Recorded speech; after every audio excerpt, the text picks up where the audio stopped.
Тэгэхээр Голдон Капитал үн цаасны компанийн судалгааны хэлсэн захирал аз төвшиг эрхэмтэй бид ярилцаж байна. Өнөөдрийн гол шийдвэр бол яхааргүй энэ оны хамгийн эдийн засаг болоод санхүүгийн хамгийн том арга хэмжээ байж болдгоо. Монгол Улсын засгийн газар бол 6 жилийн бонд гаргаж өмнөх өрөө санхүүжүүлэх ийм мэдээлэл байгаа. Тэгэхээр энэ сэдвийн хүрээнд бас ярилцъя л да. CNBC тавтамжлаа. Тэгэхээр ер нь энэ удаагийн бонд дээр харахад Монгол улс яг ямар өгүүлэмжтэй түүх зарахаар байна. Өсөлтийн түүх үү, эсвэл бодлогын сахилга батын түүх үү, эсвэл refinancing сахилга батын түүх үү, ер нь гадна талаас нь харахад яаж харагдах вэ? За энэ удаагийн Монгол улсын засгийн газрын бондын шинээр гаргаж байгаа бондыг бол одоо альва бондыг гаргахад бол тайминг гэдэг зүйл бол маш чухал гэдэг шүү дээ. Тэгэхээр энэ удаад гаргаж байгаа нь бол бас таймингийн үед бол харьцангуй тохиромжтой ийм үед гаргаж байна уу да гэж бол харж байна. Ямар шалтгаан? За яагаад вэ гэхээр мэдээж 25 оны 10 сард бол одоо олон улсын рейтингийн байгууллагууд бол манай улсын зээлжих зэрэглэлийг бол нэг шат нэмсэн тийм ээ. За одоо 3 рейтингийн агентлаг бол гуруула доктортой гэдэг түвшинд бол аваач тавьсан байгаа. За мөн дээрээс нь бол бодлогын хүү бол оройн түвшнээс бол буугаад одоогийн байдлаар 375% болсон байна. Америкийн нэгдсэн улсын бодлогын хүү. За үүнийгээ дагаад бол Америк нэгдсэн улсын Treasury yield өөр 3.6%-тай. За энэ бол risk free өгөөж шүү дээ тий. Энэ дээр нэмээд Монгол улсын одоо хөрөнгө оруулагчид Монгол улсын эрсдлийг юу гэж хараад авах юм бэ гэхээр энэ 3.6 дээр хэдэн хувийг нэмж би өгөөж болгож авах юм бэ гэдэг зүйл яригдж байгаа. Тэгэхээр өмнө нь бол 25 онд гаргасан бонд бол risk premium нь бол 2.3-тай гарч ирсэн. Тэгэхээр энэ удаад бол 2 юм уу 1.8-аас 2-ын хооронд байх болов гэж харж байна. Тэгэхээр шинээр гаргаж байгаа бондын хувьд хүүгийн түвшин харьцангуй бага гарах болов. За энэ нь өөрөө Монгол Улсын засгийн газарт бол өөрийн дарамт бол харьцангуй багаар нь хэлэх болов гэж бол харж байна. Хэрвээ томьёолж харах юм бол арай бага гарах болов эсвэл ер нь нэлээд бага гарах болов. Ер нь бол бидний тооцоолоор бол нэг 5-аас 5.5-ын хооронд бол гарах болов гэсэн хүлээлттэй байна. 5-аас 5.5 гэдэг чинь одоо нөгөө Чингис бондын үеийн одоо хүүгийн төвшөнд бараг дөгөж очно гэдэг юм. Одоогийн байдлаар бол 26 оны 4 сард төлөгдөх номад бонд чинь 5115%-тай байгаа шүү дээ. Тэгэхээр тэр төвшөнтэй ойролцоо байдлаар гарах болов гэж харж байна. За одоо нөгөө дахин санхүүжүүлэх гээд байгаа 2028 оны бонд, 2029 оны бонд ч өөрөө хүүгийн түвшин 865 785 нэлээд өндөр байгаа шүү дээ. Тэгэхээр энэ хүүгийн түвшнийг бол бууруулах одоо өрийн дарамтаас гарах ийм боломж бол гарч ирж байгаа юм болоо гэж харж байна.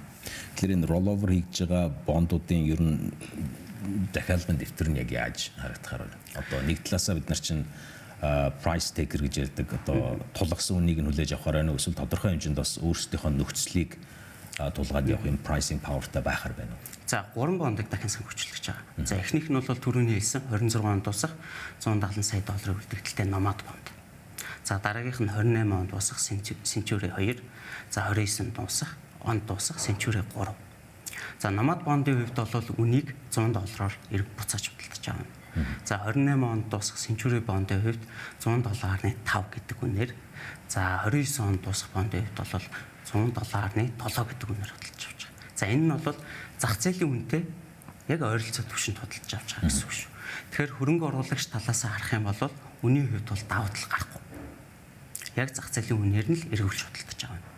За харин хөрөнгө оруулагчид ямар давуу тал үүсгэх юм бэ гэхээр хүрэх чадвараа зохицуулах, хүрэх чадрын боломж нэмэгдэх ийм л давуу тал үүсэж байгаа.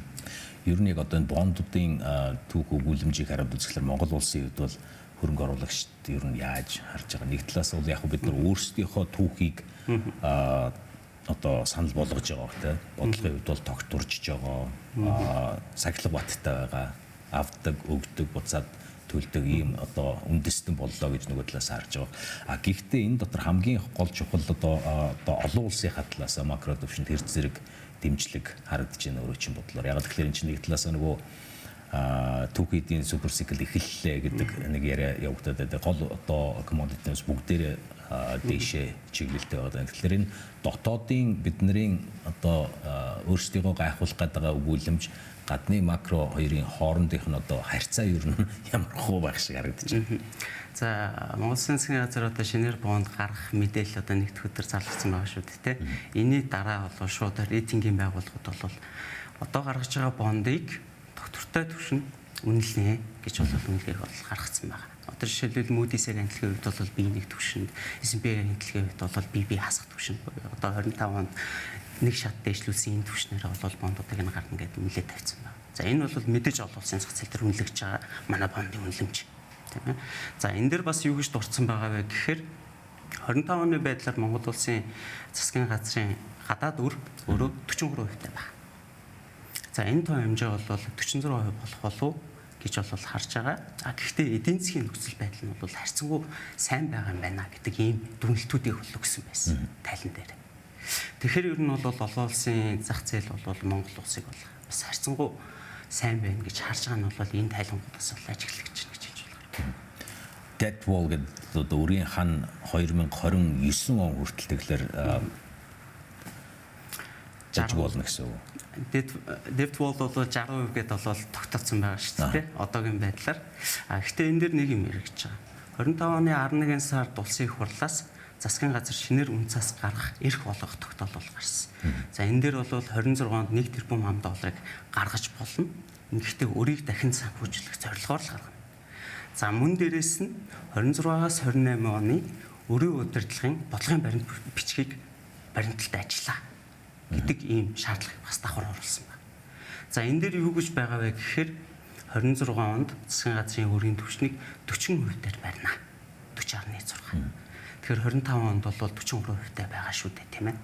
Тэгэхээр энэ онд бол Монгол Улсын засгийн газар бол өрийн дахин санхүүжилт хийхээс илүүтэйгээр одоо илүү бонд бол олон улсын зах зээл дээр бол гарахгүй болов уу гэж харж байна. Тэгэхээр өөрөөр хэлбэл маркет дээр өдөр тутмын хяналтыг гээд явж байгаа нэлээд мэдээлэлтэй байгаа өсөх буурах бол бүх юмнуудаар л харж байгаа гэсэн үг шүү дээ. Тэгэхээр 26 оны ер нь хүлээлтийг хуваалцъя л да.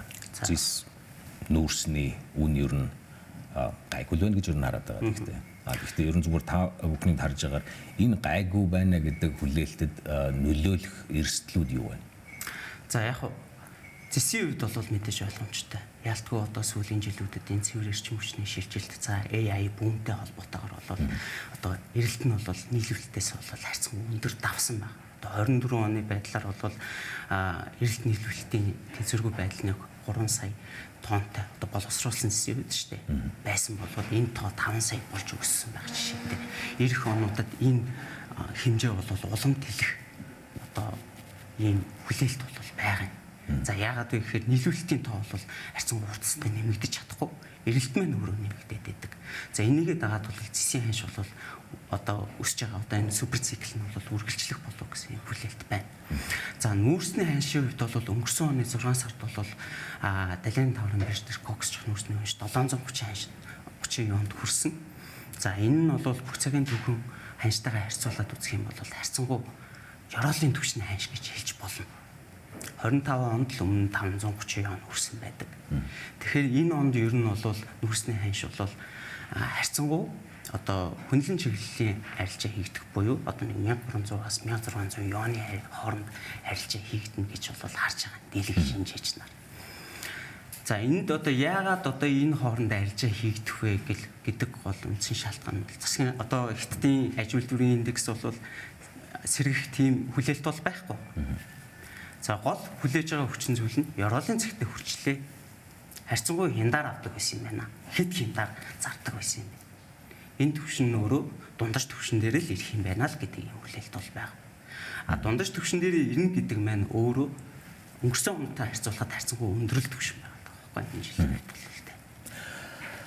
Валютын ханшны хувьд валютын ханш байхдаа одоо долларын ханшны хувьд бол нэлээд баримжаатай байх ёстой. Яг тэгэхээр компани болгонд төв хүн болгонд нөлөөлж байгаа учраас нэлээд мэдээлэлтэй багсан. Тэгэхээр тав хүний хүлээлт юу ямар юм? За долларын зардлыг бол бид нэр ингэж харж байна. За бодлогын үе бол одоогийн байдлаар 3.70% таа байгаа тийм ээ. За 5 сард бол холбооны нөөцийн банкны тэргуун ажлаа хүлээлгээ солигдно. За үргэлжлүүлээд шинээр одоо Кевин Марш холбооны нөөцийн тэргүүнээр сонгогдоод ажил аваад явна. За энэ хүний үед бол одоогийн холбооны нөөцийн банкны хэрэгжүүлж байгаа бодлогыг эрс шүүмжилдэг юм хүн байна. Ер нь бол мөнгөний зөвлөм бодлогыг хэрэгжүүлэх шаардлагатай. Ялангуяа мөнгөний уламжлалт бус одоогийн хэрэгжүүлж байгаа хатуу бодлого нь буруу юм а гэдгийг бол маш их шүүмжилдэг юм хүн. За энэтэй холбоотойгоор эх онуудад ер нь бол мөнгөний уламжлалт болон уламжлалт бус зөөлөн бодлого хэрэгжих болов гэж бид нар харж байгаа. За үүнтэй холбоотойгоор бол ам долларын индекс бол бус валютуудын эсрэг төдийлөн чангарч чадахгүй болов гэсэн ийм хүлээлт бол бас байна. Тэгэхээр бол дотоод бол ямар ч хэлсэн албаны нөөцийн банкныхаа мэдээг сайн харж байгаа гэдэг л юм байна шүү дээ. За их баярлалаа бид харамсалтай энэ хүрээд нэвтрүүлгийг ярьслаа. Нэвтрүүлэг хэрэгтэй болж байна. Гэхдээ дараа дараагийн удаад бид бас долларын баримжааны талаар ярих байна.